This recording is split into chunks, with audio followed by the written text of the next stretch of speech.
What's up, everybody? It's Cody with Blood Money MMA Bets, and I'm back with another prediction video. This week, I'm going to be breaking down UFC Vegas 55, Holm versus Ketlen Vieira. We're going to do a quick recap of UFC Vegas 54, then we'll get right into 55. UFC Vegas 54, I went 3-2 on my bets for plus 1.85 units. It was a crazy night. The Maximov getting choked out early, Kutalaba getting choked out early, Ricci blowing his knee out, man. Just a weird night, so I'm happy to come out on top on that card. Winning bets, my three winning bets. I had Viviana Ruggiero 2 units to win 2.1 units, and man, she looked good. She got head kicked. It worried me in that first round. She got head kicked and almost put out, but man, she came back and fought tough, just like I thought she could. She had the strength and the grappling advantage, and it really paid off. My second winning bet was Caitlin Chukagian in 2 units to win 1.5 units, and man, that was a close fight. Could have went either way. I was happy for the judges to pick Caitlin. I wouldn't say it was a full robbery, but I actually kind of had Rebus winning the first and the third round, and I kind of stole one, and I don't even like that. So I mean, they took it back with the Ratchet fight. My third winning bet was Tatsihiro and Grant parlay. I had 1.65 units to win 1.7, and man, that was pretty easy money, man. Tatsihiro pretty much dominated his whole fight, and Grant pretty much dominated his whole fight. Second round was close, but ended up getting the finish in the third, so that was kind of easy money. My 2 losing bets, Frank Camacho, 1.45 units to win 1.5, and I took him as an underdog pick. The card only had 11 fights on it, so I had to pick some spots, and man, that was a bad pick. Yeah, Frank Camacho's done, man. He's slow, doesn't have the chin he used to have, and he isn't as good as he used to be, and he really was never all that great. But yeah, man. Second losing bet was Alexander Ratchik, 2 units to win 1.3.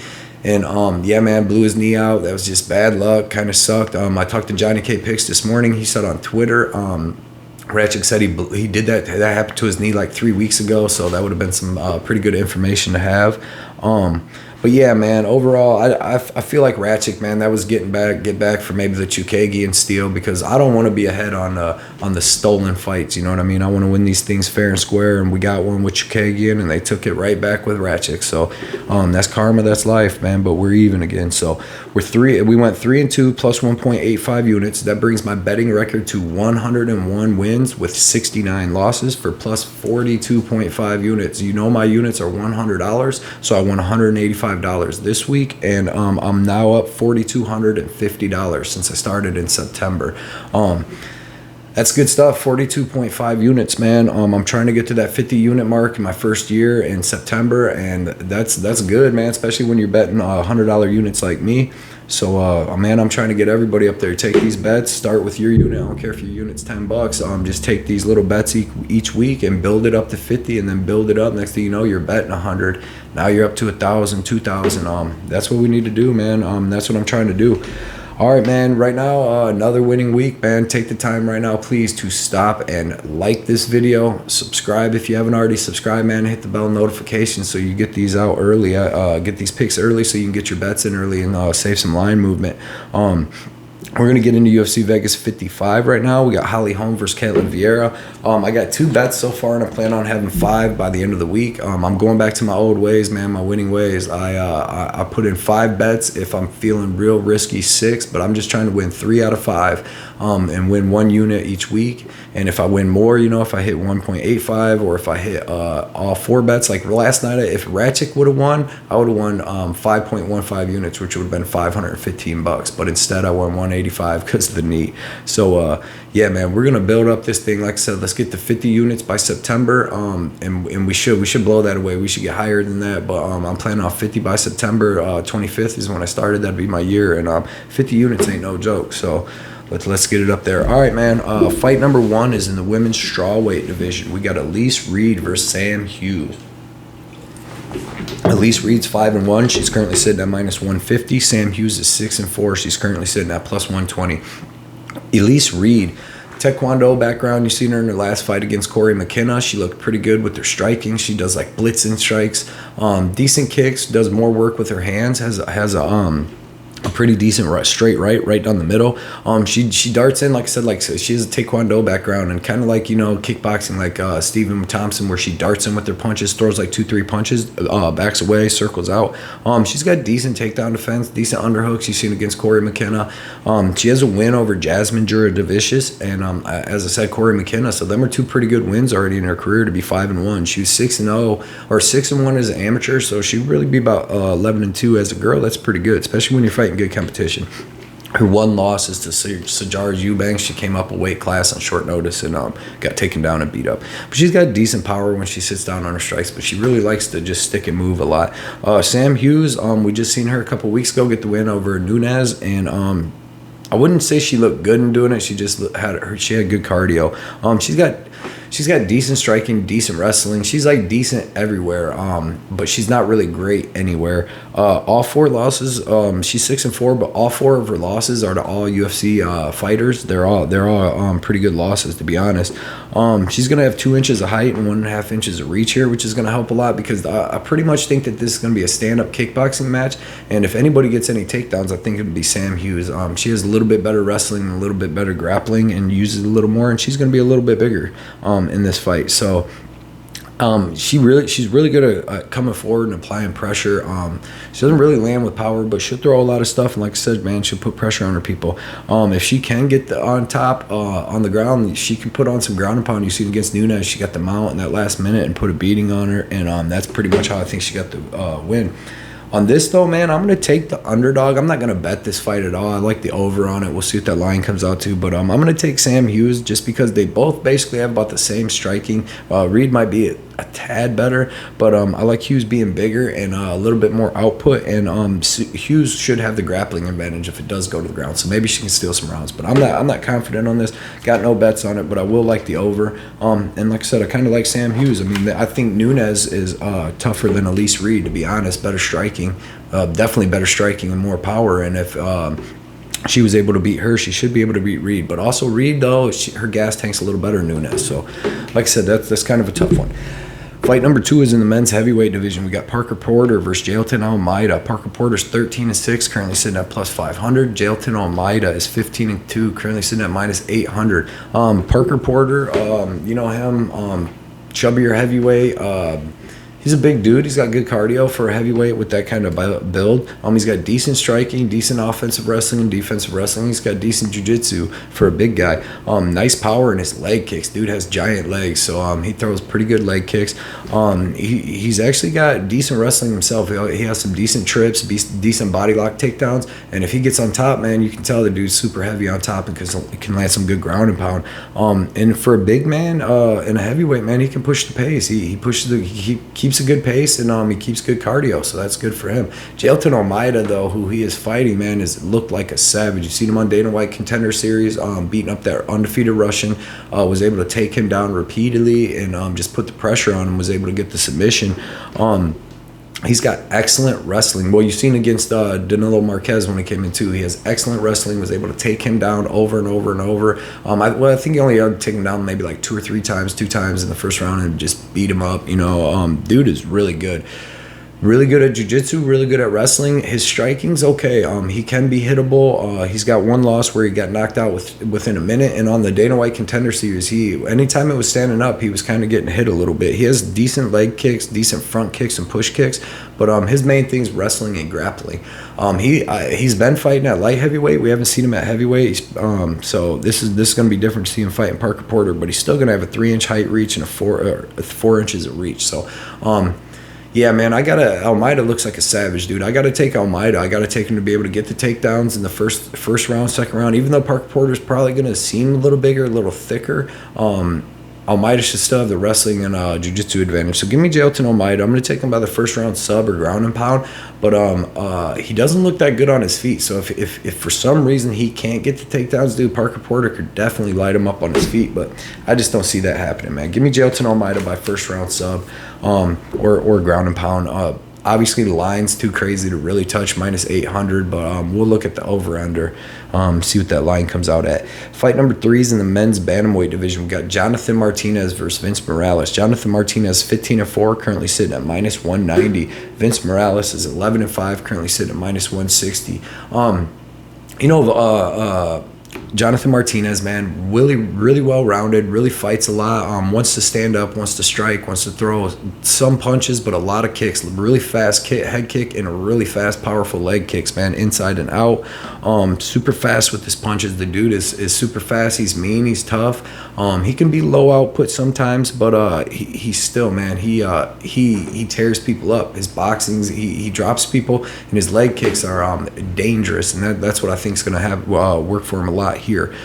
He can be dropped. He can get lazy on his defense. He got dropped against Perez last fight. He got knocked out by Davy Grant, but obviously we see Davy Grant's a savage. He's going to be fighting Vince Morales, who's like pretty good everywhere, but he's really not great anywhere. He's got pretty decent striking, comes from a wrestling background, but doesn't really use it, just kind of uses it for defensive wrestling, which that won't come into play here. Decent striking. He kicks a little bit, but he's got decent punches. You've seen him knock out Luis Smoka last fight. But, man, the thing is he doesn't block leg kicks. You've seen against Chris Gutierrez. Gutierrez was able to get him out of there in the second round with nice leg kicks. And to me, Jonathan Martinez has just as good leg kicks as Chris Gutierrez, if not better, and better high kicks, I think. So this fight, to me, is going to come down. It's going to be a striking match.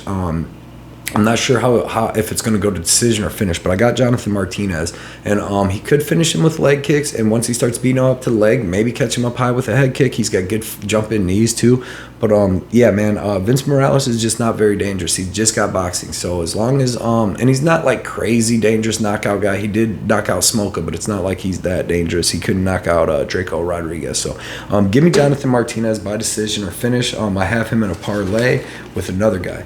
Fight number 4 is in the men's middleweight division. We got Chidi Njoku versus Dusko Todorovic. Chidi Njokuani is 21-7, currently sitting at minus 180. Dusko Todorovic is 11-2, currently sitting at 155.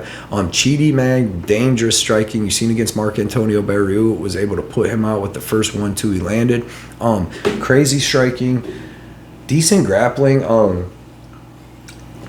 decent wrestling, defensive wrestling, okay, offensive wrestling, decent jiu-jitsu, good ground and pound, but really he wants to strike. He wants to put a beating on you. The dude is super fast. He's pretty mean. He's really tall and long, and he's got really good power, but he can be wrestled down. He can be beat up on the ground. He can be grappled, and they can tire him out, which might not be good in this fight, but he's a good fighter, and he's got a lot of experience. He's been fighting for a really long time. Dusko Todorovic is he's good striking. Like, he's got a weird striking. He's not going to want to use his striking here. He's got like this awkward striking where he doesn't like block anything. He just pulls his head back and tries to block the punches. But man, the dude has really good wrestling. He's got really good jiu-jitsu and really good ground and pound. And if he's able to get that off in this fight, he's definitely going to win. I've seen Chidi quit in a couple of fights where he's getting taken down and beaten up. John Salter, Korshnikov over in Bellator, a couple other people, man. But Chidi's really good. This is just going to be a weird fight. It's going to be a style fight because Dusko, I think Dusko has the striking to be able to stand up with Chidi and not get knocked out. But I don't know, he don't have the striking defense, but he's got good offensive striking. But his wrestling and his jiu-jitsu are going to be a lot better than what Chidi has. So if Dusko can get this to the ground, man, and wear him down in that, even in that first round, even if you don't get the finish, Chidi will not be as explosive and as badass as he usually is. So actually at plus 155 and plus 160, I'm going to take Dusko as the underdog. I'm going to take him by second round sub. I'm going to take him to hopefully survive that first round, be able to land some takedowns, like I said, get a little control time, and then in the second round, if you seen what he did against Maki Pitolo and Daquan Townsend, I mean, I know them two aren't that great, but when he gets the fight to the ground, man, he can do some damage, and he is going to have the grappling advantage here. So give me Dusko to Todorovic by second or third round finish. I don't have no bet on this fight. Sorry about that. I probably won't be betting this fight, but it should be a good fight to watch. I'll probably be looking at the over-under, but Yeah, I'm going to take Dusko as an underdog, but no bets right now. Fight number 5 is in the men's middleweight division. We got Joseph Holmes versus Alen Amedovski. Joseph Holmes 7-2, currently sitting at -190. Alen Amedovski 8-2, currently sitting at +165. Joseph Holmes, man, really tall, really long. He has decent striking with decent power. Really wants to grapple and uses BJJ as a lot of submissions. 5 subs, 2 KOs. He has nice straight punches down the middle and nice head kicks with power. He usually finishes people. You've seen in his last fight, though, when he can't get a finish, he tends to slow down. Jamie Pickett was able to survive his tough first round, and then he took over in the second and third and was able to get the win. Joseph Holmes, man, really great submissions. Got a lot of rear naked chokes. And then, like I said, he can finish the fight with knees and punches. Alen Amedovski, oh yeah, Joseph Holmes also wanted to bring up that he has a 6-inch height advantage and a 6-inch reach. He's 6'4" with the 80-inch reach, which is huge, to a 5'10", 74-inch reach for Amedovski. Amedovski's pretty small for the middleweight division. Amedovski's 34 years old. He hasn't fought in 3 years, and he's on a 2-fight losing streak. He looked terrible his last fight against John Phillips. He went out there and tried to just throw a brawl with John Phillips, which is the only way you lose to John Phillips, and he did. He got knocked out in about 30 seconds. This dude's like basically just a striker, basically just a boxer with power, wild aggression. He likes to explode into his stuff. He's kind of just like a street brawler, man. Real powerful left hooks and very explosive in his grappling and in his striking. But in his grappling, he explodes to get up. You've seen Krzysztof Jotko was able to take him down a bunch, and he was in the first round. He was exploding to get up. He even got a sweep, a reversal. But by the second round, man, he just got taken down and accepted position. This guy's basically first rounder bust. Goes real hard, throws a lot of punches, a lot of power punches. But if he don't get that finish, which he used to, he was 8-0 with all 8 finishes, and then he's took 2 losses in a row. But man, give me Joseph Holmes by second round. I'm going to take Joseph Holmes to survive that first round and maybe even be able to land a knockout of his own, because Amedovski ain't even that good. He's not even UFC caliber. And if he can't, Alen Amedovski wears out by the second. I expect Holmes to be able to land the takedowns, get the sub. That's the only problem, though. Holmes don't have that great at wrestling. He's got good striking and good subs, but he don't have that great at wrestling to get it to the ground. He's seen against Pickett. But I think he'll be able to do it here against Amedovski by the second, get the second round finish. Fight number 6 is in the men's lightweight division. We got Omar Morales versus Uros Medic. Omar Morales is 11-2, currently sitting at -155. Uros Medic is 7-1, currently sitting at +135. Omar Morales, he's good. He's got good striking. He's got decent wrestling, and he's got really good BJJ when he uses it, and he can be on top. His boxing's good, but his kicks are excellent. Like, he's got better kicks than boxing. Definitely pretty good body lock takedowns. He can pick a guy up and slam him. He was doing that against Shane, whatever from, I can't remember his last name, but over there in Australia. Nice step in and lead knee. He likes to hit people with that, so if anybody's shooting on him, he can hit him with that. But he's low output, and he never really goes for the finish. He's super well-rounded. He's 36 now. He had just went down to 145, tried his hand there, and got beat by Giga Chikadze. He was 10-0 when he went down to 145. He took a loss to Giga Chikadze. He beat the Shane dude, and then he took a loss to Jonathan Pierce, where he was just grappled down and beat up. But Uros Medic, I don't really know what to think of this guy yet. He's 7-1, 7 knockouts. All of his knockouts were and finishes subs were in the first and second round. He's fighting out of the Alaska fight scene, so that's never very good to see. Really awkward, but good striking. Like, weird, man. Just throws weird punches from weird angles, but he's really fast. He's got really powerful leg and body kicks. He goes really hard in that first round. That's why he's got a lot of them knockouts. He's got okay takedown defense. You've seen against Jalen Turner, but when he was taken down, he was controlled. And then he slowed way down. It seemed like after that first grappling exchange, like it seemed like he slowed down a whole bunch. He's got KO power, though, in both his hands and legs, and super scrappy, super fast, and just pretty good. Seems to be a great hammer, but not a good nail, though. I mean, Jalen Turner, though, is a beast, but, man, he started beating him up to the body. Like I said, after that first grappling exchange, it seemed like Uros Medic slowed down a ton. So I'm going to take Omar Morales here by third-round sub or decision. I think he's going to use a lot of his wrestling. If you've seen last fight against Taylor, that's what or against Jalen Turner, he should use the wrestling against Uros Medic. Uros is dangerous striking. So as long as, and Omar's never been knocked out, and he took a lot of punches versus Giga, so I don't know if Uros is going to get him before he can get his wrestling and stuff going. So give me Omar Morales my third round finish or a sub. It just depends if Uros does gas as hard as he looked like he did a little bit against Turner. Fight number 7 is in the women's strawweight division. We got Pollyanna Viana versus Tabitha Ricci. Pollyanna Viana is 11-4, currently sitting at plus 115. Tabitha Ricci is 6-1, currently sitting at minus 135. Pollyanna Viana, decent striking. It's serviceable, but she's kind of slow. She stands straight up and she's pretty plodding. World-class BJJ. She doesn't have great wrestling at all, but she does have world-class BJJ, and she will pull guard. Excuse me. She has 7 first round. Her last 7 or 8 of her last 8 wins are all first round subs. First round finish by sub. Other than that, she had 3 losses in a row. She lost to like JJ Aldridge. She had 2 other losses that were not good. None of them are good. I don't think any of them girls are in the UFC no more. Her striking defense is bad. She's very hittable because she stands straight up. But man, she is really dangerous out of the guard. Like I said, her last 8 wins are all first round finishes by sub. Tabitha Ricci is 6-1, man. She has decent striking. She's very fast with decent power. She likes to blitz in with her punches and land some decent power. She can switch stances pretty good. Decent wrestling, pretty good wrestling with trip takedowns, body locks. And she has really good jiu-jitsu herself. She's from Brazil. She's in a lot of grappling competitions I've seen and wins a lot of them. She's got a great overhand right with decent power. The last girl she fought, which was a taller, more athletic Brazilian girl, she was cracking her, man. She was faking the takedowns, throwing heavy shots over the top. She's got pretty good takedowns. If this fight goes to the ground, it'll be because she's taking Pollyanna down. I don't know if she's going to. I think she'll have better striking, be able to land the better power, and she's going to be way faster than Pollyanna on the feet. So I don't know if she's going to actually go for the takedown, but if she does, her grappling is good enough to stay safe and not get tapped out by Viana. Like I said, Ricci is really good at jiu-jitsu herself, so I think she's going to be able to win the stand-up battle. And if she does, even if she gets pulled into guard, if Pollyanna pulls guard, I don't think she's going to be able to submit Ricci. So if it's on the ground, I think Ricci's going to be on top. She'll stay safe, land some good ground and pound. She's got really good elbows in the ground. And then when it's standing, man, Ricci's got really good not really good striking, but she's got way better striking than Pollyanna. She's got really good kicks, good at switching stances, very tough with good cardio, and she's got good enough BJJ to survive, man. So I'm taking Tabitha Ricci by decision.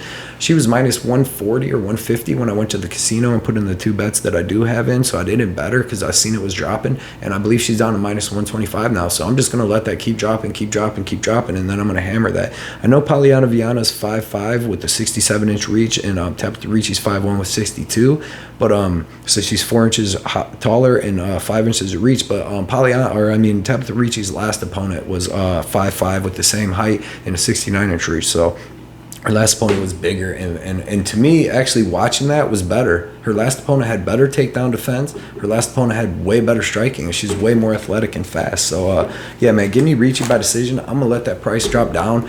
I'll wait all the way to whatever and let Viana become the favorite. Because, like I said, Viana's last 8 wins are first-round subs, and Ricci's got really good jiu-jitsu, man. Good enough jiu-jitsu to survive and not get subbed in that first round. And after that, Pollyanna will slow down like she did in her other 3 losses, and she's not going to hit that sub, and Ricci's going to take over. Fight number 8 is in the men's featherweight division. We got Chase Hooper versus Felipe Corales. Chase Hooper's 10-2-1, currently sitting at plus 140. Felipe Corales is 10-3, currently sitting at minus 165. Excuse me. Chase Hooper, if you watch him, he's just not good, man. I'm sorry. He's got decent jiu-jitsu, terrible wrestling, terrible striking, and terrible takedown defense himself. Decent gas, but he just seems physically weak, and he has to pull guard to get the fight to the ground, where he's supposedly good at jiu-jitsu. But I've seen him with Steven Peterson on the ground rolling around. He wasn't able to do nothing to him but eat hammer fist. Felipe Corales, I'm sorry, but I just really don't have nothing great to see about Chase Hooper, man. Decent jiu-jitsu, and everywhere else it seems like he sucks. Felipe Corales, on the other hand, he comes from a BJJ, judo, and taekwondo background, so he's been studying all the arts since he was a kid. Really good, powerful striking, man. Throws powerful body kicks, a really powerful left body kick that he was hitting Chris Gutierrez with last fight. He went to split decision with Chris Gutierrez. All of his fights, all of his losses of his 3 are really close decisions, almost split decisions, and he's got some decent wins. He beat Luke Sanders, and he beat Diego Pilarte. But he's just good, man. He's gonna have better striking than Chase Hooper. He's way more power. He's gonna have better wrestling, and he's a black belt in jiu-jitsu. He's gonna have better jiu-jitsu. So it's like, I don't understand where Chase Hooper can win this fight. Now Corales is coming up to 145 for this fight, so he's coming up a division, so that could be something, because Chase Hooper is gonna have 5 inches of height and 5 inches of reach on him, but I don't know where that's really going to help him, because in the striking it doesn't matter. He has terrible striking, so he's going to get pieced up in the striking. He's not going to be able to wrestle Corales to the ground, and like I said, I think Corales has better jiu-jitsu. I really think Corales is better everywhere. I got Felipe Corales by decision. He could catch Chase Hooper though. He throws a lot of power. He could catch Chase Hooper and finish him. But I got Corales. I got 2.5 units to win 1.5 units on him as a huge bet. I really do think he wins this fight. Chase Hooper in his losses to Steve Peterson and Alex Caceres looked terrible. He looked like he didn't even belong in the cage. He looked like he didn't belong in the UFC. And Caceres and Peterson are not, Volkanovski and Max Holloway. And that's what they was making him look like. So maybe, and Hooper's still young. I hate to sound so harsh, but he's still young and can get better. But it doesn't look like he's coordinated enough to learn striking, to be honest. Fight number 9 is in the men's middleweight division. We got Eryk Anders versus Young Park. Eryk Anders is 14-6, currently sitting at plus 205. Young Park's 13-5, currently sitting at minus 240. Eryk Anders, man, he's decent. Like, he's pretty decent everywhere, and he's super tough with cardio, but that's it. He can be kind of low output. He's kind of slow. He's got decent power, but he really hasn't finished anybody in the UFC besides like the Tim Williams dude with the weird head kick, and he was getting beat that whole fight. He can be taken down and controlled. He's just like a big athletic dude, and he can beat lower level guys that he can grind up against the cage and stuff, but that's all he is, man. He's like a big dude with decent cardio and decent toughness. But it is what it is, because he didn't come back from a mixed martial arts background. He was in college football till he's 23 or something, and then started training. So he's good for that. Young Park, man, he's really well-rounded. He's got good striking, good power, good wrestling, good timing on his wrestling, good jiu-jitsu, good ground and pound. He's pretty good everywhere, man. Good striking with speed and power. Yeah, man, I like Young Park, and I think this fight is going to look like a lot like his Tefan and Njokuani fight, where he was just faster than him, man, sticking and moving. He used his really nice jab and then used really nice timing for takedowns, and I think he's going to do that and get some control time here against Eryk Anders. I think it's going to look a lot like that fight, man. And like I said, it's going to this fight's going to go to decision. I want to look at that, but I already have a bet. I have Young Park and Jonathan Martinez in a parlay. And I think I have 1.75 units to win like 1.85 units. And I really like that parlay. I think Park and Martinez are both better than their opponents, and they should both get the win. So yeah, man, give me Young Park in this. I just think that he's going to be faster and better everywhere. And Anders keeps coming up from 205 to 185 and ain't getting his body right and this and that. So give me Young Park. And he looked good against Gregory Rodriguez till he got caught there at the end. Excuse me. Fight number 10 is in the men's welterweight division. We got Santiago Ponzinibbio versus Michel Pereira. Santiago Ponzinibbio is 28-5, currently sitting at minus 105. Michel Pereira is 27-11, currently sitting at minus 115.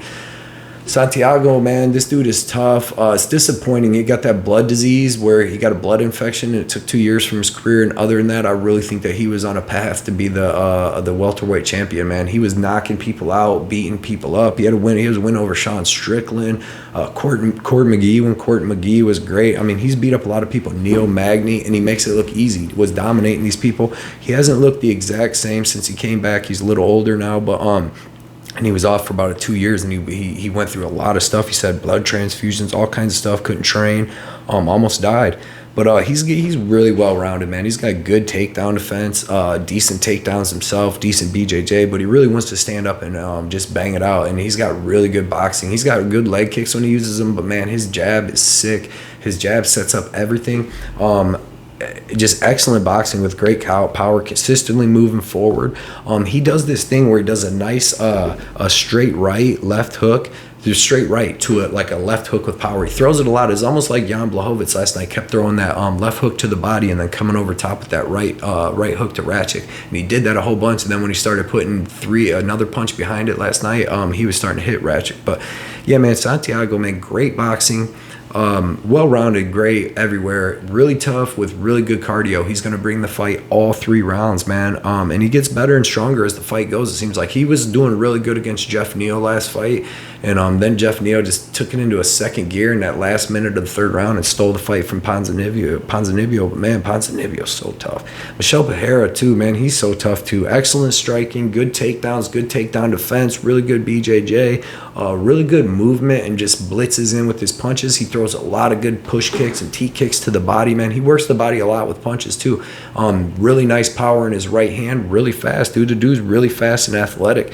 Really nice flying knees. If he gets somebody hurt, he goes with that flying knee like crazy, like he did against Danny Roberts. He was doing it against Andre Fiallo last fight, which was another good win, which is kind of what I think this fight's going to look like, except Santiago isn't coming in on short notice and isn't going to gas out.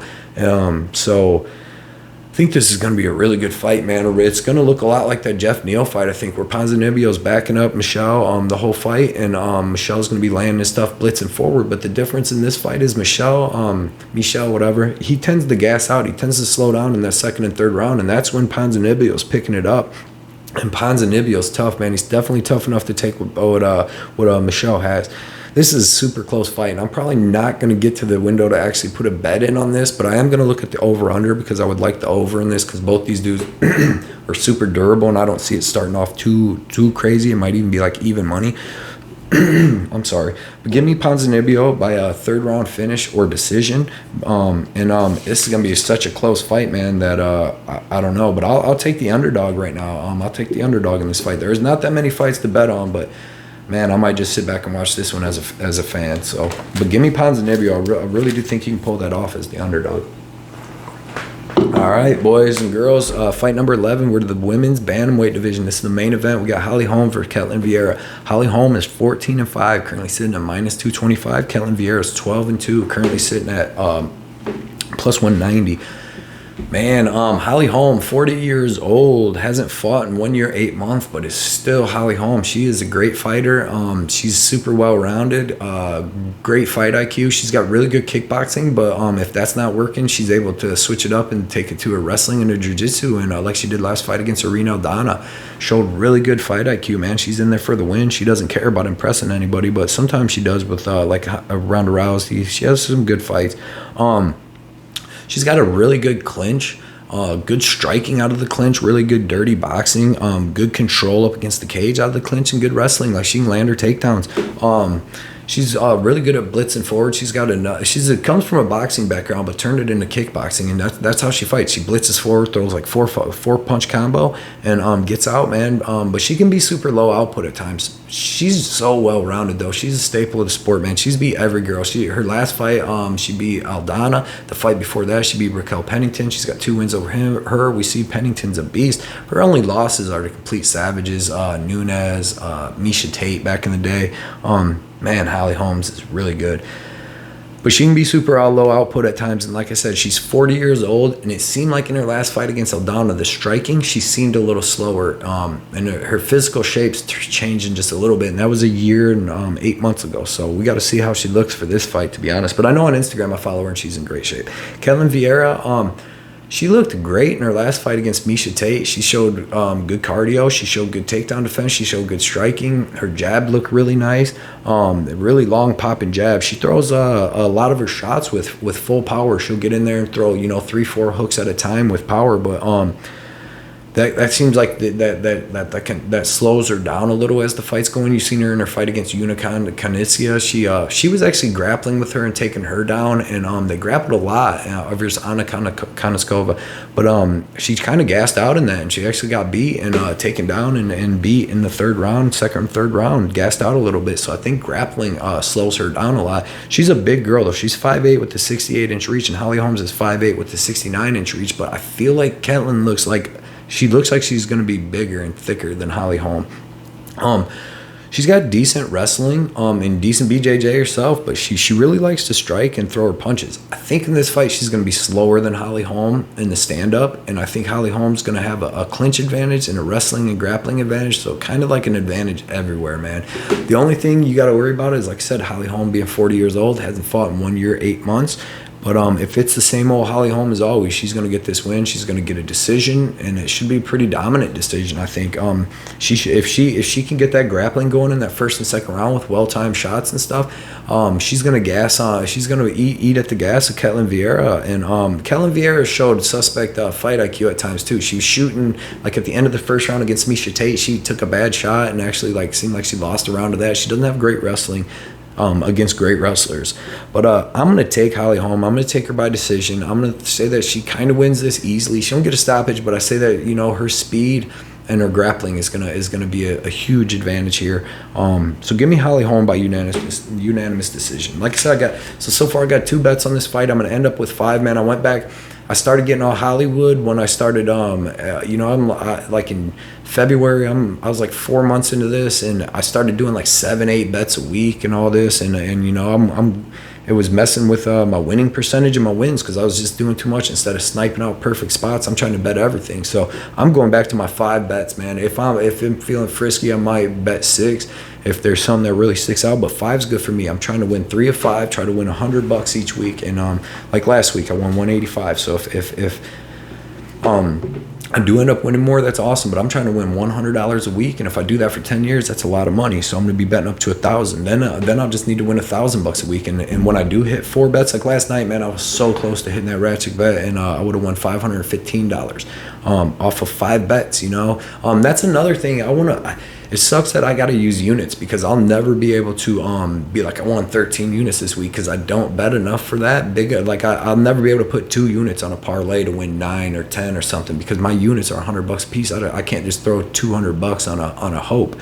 So I mean, every week I come in here like, yeah, I won 1.85 units, and it don't sound like much where somebody else might have won 3, but man, I'm winning $185 because I'm putting in big bets that are well thought out. So I don't know. I want to brag a little bit on how much money I win and bet, but I don't know. But everybody, man, thank you guys for watching this. Thank you guys for liking and subscribing. We're going to win again this week. Then we're going to get a little break. I'm going to put out some early content, maybe do some lives with somebody. I want to do a show with my buddy Artem MMA analysis, Artem MMA, and just, you know, go over a fight or something, break it down, have a good time, probably on his channel. And my other buddy Effie, I'm gonna try to figure all this out, man. Everything's been busy for Effie from Any Action Sportscast. Everything's been busy lately with going back to work and doing all this. So I'm gonna try to figure all this out and have a good time on this shutdown. So good luck, everybody. Let's win some more bets. We'll go into this break on a winning streak as usual, and we're gonna come back and kill it. I think it's 9 weeks in a row, and we're gonna kill all of them. So